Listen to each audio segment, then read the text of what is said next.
खबर बदायूं से है, जहां पर प्लास्टिक फर्नीचर के गोदाम में भीषण आग लग गई। भीषण आग लगने से इलाके में अफरा तफरी मच गई। संदिग्ध परिस्थितियों में प्लास्टिक फर्नीचर के गोदाम में लगी आग। बता दें कि भीषण आग लगने से मौके पर अफरा तफरी का माहौल है। वहीं सूचना पर पहुंची पुलिस और दमकल विभाग की टीम ने स्थानीय लोगों की मदद से कड़ी मशक्कत के बाद से आग पर किसी तरह से काबू पाया। गोदाम में रखा सारा सामान जलकर राख हो गया। आलापुर थाना क्षेत्र के नगर पंचायत ककराला की घटना बताई जा रही है। खबर बिजनौर से है, जहां पर एंटी करप्शन की टीम की बड़ी कार्रवाई सामने आई है। बिजनौर के DIOS कार्यालय में छापा मारा गया है। बता दें कि मुरादाबाद एंटी करप्शन टीम ने बिजनौर DIOS कार्यालय पर छापा मारा। 10,000 की रिश्वत लेते हुए बाबू गिरफ्तार हुआ। एंटी करप्शन की टीम बाबू को गिरफ्तार करके थाने ले गई। बता दें कि DIOS ऑफिसर का बाबू देवेंद्र चौहान गिरफ्तार हुआ है। शिकायतकर्ता चपरासी से मांगे थे 50,000 रुपए। चपरासी राधेश्याम ने 10,000 रुपए रिश्वत दिए थे। आपका जी मैं राधेश्याम जी आज जी मैं श्रीमान जी आर्य कन्या इंटर कॉलेज नजीबाबाद में चतुर्थ श्रेणी पद पर कार्यरत हूँ। और श्रीमान जी ये लगभग 3 साल पहले मैनेजमेंट ने दबंगई करके मुझे सस्पेंड कर दिया था। और तब से मैं कोर्ट के चक्कर काट रहा हूँ, कभी कहीं जा रहा हूँ, कभी कहीं जा रहा हूँ। और ये जो बाबू है, इन्होंने मुझे 2 साल से परेशान कर रखा था। क्या नाम है बाबू का? ये श्रीमान जी देवेंद्र कुमार जी हैं। ये कहाँ पे तैनात है? ये हमारे DIOS कार्यालय में जिला विद्या निरीक्षक में ये बाबू के पद पे कर रहे थे श्रीमान जी। और इन्होंने मुझे बहुत दुखी कर रखा था। अच्छा। मेरे साथ घर की मानी हालत बहुत ख़राब है, लेकिन ये बार बार कभी 20,000, कभी 50,000, कभी 4,000, इस तरह से इन्होंने मुझे लगभग 1-1.5 लाख रुपये मुझसे ले लिए। किस काम के? मैं तुझे बहाल करवा दूंगा और विद्यालय में ज्वाइन करवा दूंगा, कोर्ट में काउंटर लगेगा, ये ऐसे करके ये बहाने बना के जो है बार बार मुझे वो कर रहे थे तंग। और लगभग 2 साल से मुझसे ये पैसों की वसूली कर रहे थे साहब। अब आपने एंटी करप्शन का सहारा लिया? जी। कब शिकायत की थी? ये शिकायत मैंने साहब लगभग 2 हफ्ते पहले की थी।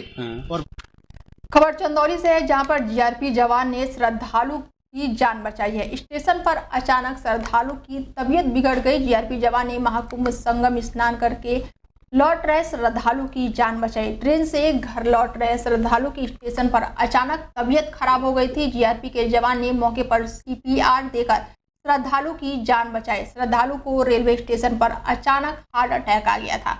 बिहार राज्य का बताया जा रहा है। ये निवासी DDU जंक्शन के प्लेटफॉर्म नंबर 5-6 की ये घटना बताई जा रही है। 40 किलो चांदी और 5 तोला सोना, लाखों की नकदी चुरा कर चोर फरार हो गया। बता दें कि थाना टुंडा क्षेत्र के सुप्रसिद्ध वैष्णो देवी धाम मंदिर में चोरी की घटना सामने आई है। बदमाश सोने के मुकुट, देवी का छत्र और आभूषण, चांदी की मूर्ति और कई दान पत्र लेकर मौके से फरार हो गया है। खबर हरदोई से है, जहां पर हरदोई में जियो टावर से लाखों की बैटरी चोरी होने का मामला सामने आया है। तो वहीं CCTV फुटेज भी सोशल मीडिया पर काफी तेजी से वायरल हो रहा है। बता दें बीती रात चोरों ने जियो टावर पर धावा बोला और लाखों की बैटरी को चुरा ले गए। चोरी की घटना का CCTV फुटेज भी अब सोशल मीडिया पर काफी तेजी से वायरल हो रहा है। शाहबाद थाना क्षेत्र का ये पूरा मामला बताया जा रहा है। खबर जालौन से है, जहां पर छात्र का शव झाड़ियों में मिलने से इलाके में हड़कंप मच गया। तो वहीं स्थानीय लोगों ने पुलिस को इसकी सूचना दी। छात्र जालौन जनपद के अमीटा गांव का रहने वाला बताया जा रहा है। अपने गांव के रिश्तेदार के घर पर रुककर BA की पढ़ाई कर रही थी। छात्रा कल नसीरपुर डिग्री कॉलेज में परीक्षा देने को गई हुई थी। उसके बाद से वो वापस घर नहीं लौटी। छात्र का शव झाड़ियों में देखकर स्थानीय लोगों ने इसकी सूचना पुलिस को दी। वहीं सूचना पर पहुंची पुलिस ने फॉरेंसिक टीम के साथ साथ आवश्यक कार्रवाई शुरू कर दी। इसके साथ ही पुलिस ने आगे की कार्रवाई भी शुरू कर दी है। पुलिस ने शव को कब्जे में लेकर पोस्टमार्टम के लिए भेज दिया है और जांच पड़ताल शुरू कर दी है। थाना 8 के ग्राम अमीटा में एक लड़की जिसका नाम खुशी है, पुत्री भगत सिंह चौहान, उम्र करीब 19 वर्ष, जो अमीटा में ही निवास कर रही थी। मूल निवासी रूरल अड्डू थाना कोतवाली उदय की थी। इस लड़की के शव की जो अमीटा के सड़क के किनारे नहर है, उसमें आधी डूबी हुई अवस्था में सबके पड़े होने की सूचना प्राप्त हुई थी। जैसे ही पुलिस को सूचना प्राप्त हुई, तत्काल प्रभारी निरीक्षक 8 और मैं मौके पहुंचे। सबको कब्जे में लेकर पंचनामा की कार्रवाई कर पोस्टमार्टम के लिए सबको भेजा गया है। साथ ही इसमें हमने कई टीमों को लगाया है। इसमें SOG की टीम भी लगी है, इसमें सर्विलांस की टीम भी लगी है, फील्ड यूनिट को भी बुलाया गया है और भी टीमों को लगाया गया है। हम साथ संकलन कर रहे हैं जो भी पोस्टमार्टम की फाइंडिंग्स होंगी और दूसरी टीमों की फाइंडिंग्स होंगी उनके आधार पर हम विधिक कार्रवाई करेंगे। साथ ही इसमें अवगत कराना है कि ये इस लड़की को करीब 6:30 बजे के आसपास जो अमीटा वाली सड़क पर है उस गाँव वालों ने देखा था। तत्पश्चात 11 बजे के आसपास जो मृतका के फूफा ज्ञानी सिंह द्वारा इसमें सूचना दी थाने पर आकर तत्काल इसकी गुमशुदगी दर्ज की गई। जौनपुर में प्राइवेट बस और टैंकर की जोरदार टक्कर हो गई जिसमें 6 लोग गंभीर रूप से घायल हो गए। बता दें कि प्रयागराज से नहाकर वापस बस्ती जाते समय प्राइवेट बस और टैंकर में टक्कर हो गई। 6 लोग गंभीर रूप से इसमें घायल हो गए। तो वहीं पुलिस ने मौके पर पहुंचकर सभी घायलों को जिला अस्पताल में भर्ती कराया। जिले के जलालपुर थाना क्षेत्र के हैजर टोल प्लाजा के पास ये प्राइवेट बस और टैंकर में टक्कर हुई है। सभी घायलों को स्वास्थ्य केंद्र में भर्ती कराया गया है जहां पर उनका इलाज चल रहा है। झांसी में दबंगई की हद पार करने का मामला सामने आया है। दबंगों ने महिला के साथ जमकर मारपीट की है। खबर झांसी के टोडी फतेहपुर थाना क्षेत्र के ग्राम राजापुर से है जहां पर देर रात घर के बाहर अलाव जला रही महिला के साथ दबंगों ने लात घूंसों से मारपीट कर दी, जिसका वीडियो अब सोशल मीडिया पर तेजी से वायरल हो रहा है। पीड़ित ममता ने बताया कि वह देर रात घर के बाहर अलाव जला रही थी, तभी पड़ोस का ही व्यक्ति आया और उसके अलाव में पानी डाल दिया, जिससे महिला ने विरोध किया तो दबंगों ने उसके साथ लाठी डंडों और लात घूंसों से मारपीट करना शुरू कर दिया, जिसका वीडियो अब सोशल मीडिया पर वायरल हो रहा है। वहीं घटना की सूचना पुलिस को दी गई लेकिन पुलिस ने कोई भी कार्रवाई नहीं की। फिलहाल वीडियो अब सोशल मीडिया पर काफी तेजी से वायरल हो रहा है। झांसी में एक बार फिर से तेज रफ्तार का कहर दिखा है। ओवर स्पीड वाहनों की भिड़ंत में 2 लोगों की मौत हो गई। कार और ट्रक में ये भीषण भिड़ंत हुई है। अनियंत्रित कार डिवाइडर से तोड़कर विपरीत दिशा में पहुंच गई और ट्रक से टकराकर वो खाई में जा गिरी। वहीं मौके पर पहुंची पुलिस ने और राहगीरों की मदद से कार में फंसे लोगों को रेस्क्यू करके घायलों को झांसी मेडिकल कॉलेज भेज दिया गया। डॉक्टरों ने इलाज के दौरान मृत घोषित कर दिया। शव को कब्जे में लेकर पोस्टमार्टम करके आगे की कार्रवाई पुलिस जुटी हुई है। राजमार्ग से लगातार हो रही हादसों को लेकर लोग चिंता में हैं। बता दें कि ये पूरा क्षेत्र राष्ट्रीय राजमार्ग झांसी खुजराहो पर शंकरी पुल के पास की ये पूरी घटना बताई जा रही है।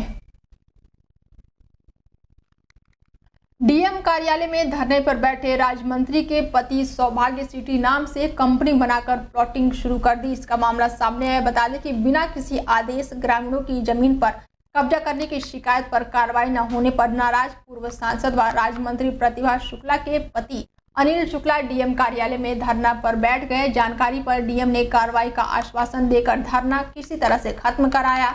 आरोप है कि कानपुर नगर में एक भूमाफिया ने सौभाग्य सिटी नाम से कंपनी बनाकर प्लॉटिंग शुरू कर दी थी, जबकि उसके खिलाफ पूर्व में कई मामले दर्ज हैं। इसके बाद भी उस पर कोई कार्रवाई नहीं हुई। आरोप है कि बीते 27 जनवरी को उक्त ने ग्रामीणों को जमीन पर खंबा गाड़ दिया। आपका कुंती मिश्रा। जो यहाँ पर डीएम कार्यालय आई हैं, सांसद जी साथ में है, समस्या क्या है? समस्या ये है कि हमारी पैतृक जो जमीन है विनोद कुशवाहा जबरदस्ती उस पर बाउंड्री कर दी है, इसलिए हम आए हैं डीएम से प्रार्थना करने की हमारी जमीन दी जाए। अच्छा, उप जिलाधिकारी से आपकी बात हुई, उन्होंने क्या रिस्पांस दिया? उन्होंने कुछ सुना ही नहीं। कितनी जमीन है आपके वहाँ? 4 बीघा 1 बिस्वा। बहरी सवाई में एक जगह है, बेशकीमती जगह है, करीब 18 बीघे जगह है जो जंगलात और ढाक जंगलात में दर्ज है। लेकिन एक बेईमान मुस्ताक टाइप नाम का लेखपाल आया था, शायद अभी वो दुनिया में नहीं है, और उसको अपने ड्यूटी टाइम पे ही वो बर्खास्त भी हो गया था। तो उसने 3 लोगों के नाम गलत चढ़ा दिए उसमें, कि एक इरफान का, सुलेमान और एक सुषमा। तो वो नाम चढ़ा के चला गया, उनको पट्टे कर गया नाजायज। इसके बाद गांव समाज ने एसडीएम को एप्लीकेशन दिया कि ये गलत पट्टे हैं। गांव समाज ने कोई इसकी प्रस्ताव नहीं पास किया। गांव समाज की मीटिंग में कोई प्रस्ताव नहीं हुआ है पट्टे के लिए। तो एसडीएम ने उसको पूरा जांच करा, कैंसिल कर दिया।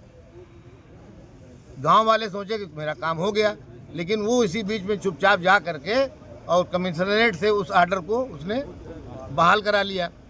और आप तो जानते हो कमिश्नरेट की क्या हालत है, वहाँ कोई जांच तो होती नहीं। आप कोई भी आर्डर ले जाओ, बहाल करा के ले आओ वहाँ से। अच्छा, आप जिलाधिकारी कार्यालय आए हैं, भारी तादाद में आपके साथ ग्रामीण भी हैं, समस्या क्या है आपकी? समस्या सर ये है कि कुछ भूमाफिया हमारे गांव में जंगल लाग जो ग्राम सभा जमीन है कब्जा कर रहे हैं। हम लोग किसानों की जमीन जुड़ी हुई उसी से, अब ये वहाँ के जो तहसील का प्रशासन शासन सब मिल के पैसा खा के मतलब हम लोग किसानों की ज़बरदस्ती ज़मीन कब्जा करा रहे हैं। अगर हम लोग जाते हैं तो उल्टा हम लोगों को धमकाया जाता है और मतलब एक मेन फ्रंट पे वो ज़मीन मांगते हैं, रोडे पे उनकी ज़मीन निकलती है और कहीं निकलती ही नहीं है और कोई सुनने वाला वहाँ नहीं है। तब हम लोग भैया जी के पास आए हैं कि तब उन्होंने कहा डीएम के साहब के यहाँ चलिए, तब हम लोग सब लोग मिल के आए यहाँ पे। अच्छा, इसकी क्या वजह है कि किसानों की जमीन है और प्रशासन जो है माफिया के साथ है? अब सर, वो जमीन रोड पे मांगता है, वो शहर में प्लाट। मस्जिद के पक्षकार के जाकिर, शाकिर और साथ ही जाफर सहित निर्माण समिति के अन्य सदस्यों के विरुद्ध मुकदमा दर्ज हुआ है। लोक संपत्ति क्षति निवारण अधिनियम सहित अन्य गंभीर धाराओं में मुकदमा दर्ज हुआ है। विभागीय जांच में मस्जिद कमेटी का आय व्यय में मिली खामियां, जिसके बाद से मस्जिद निर्माण में आय से अधिक धन के उपयोग की जांच के बाद से ये मामला दर्ज हुआ है। कार्रवाई के बढ़ते दबाव के बीच मस्जिद कमेटी ने तोड़ी चारदीवारी हाटा नगर के मदानी मस्जिद का ये पूरा मामला बताया जा रहा है। प्रतापगढ़ में शिक्षक के सिरफिरे प्रेमी ने जिंदा जलाया। बता दें कि रास्ते में पेट्रोल डालकर जिंदा फूंक दिया। स्कूल जा रही प्राइवेट शिक्षक तो सिरफिरे प्रेमी ने जिंदा जला दिया। सिरफिरे प्रेमी ने रास्ते में पेट्रोल डालकर शिक्षक को जिंदा जलाया। प्रेमिका को गेहूं के खेत में दर्दनाक मौत हो गई। प्रेमी भी उसमें झुलस गया और उसे अस्पताल में भर्ती कराया गया। 2 मार्च को शिक्षिका नीलू की शादी होनी थी। सीओ समेत भारी पुलिस बल मौके पर पहुंची। ककड़ोहा थाना क्षेत्र के लौली गांव की ये पूरी घटना बताई जा रही है, जहां रास्ते में पेट्रोल डालकर सरफिरे आशिक ने जिंदा जला दिया।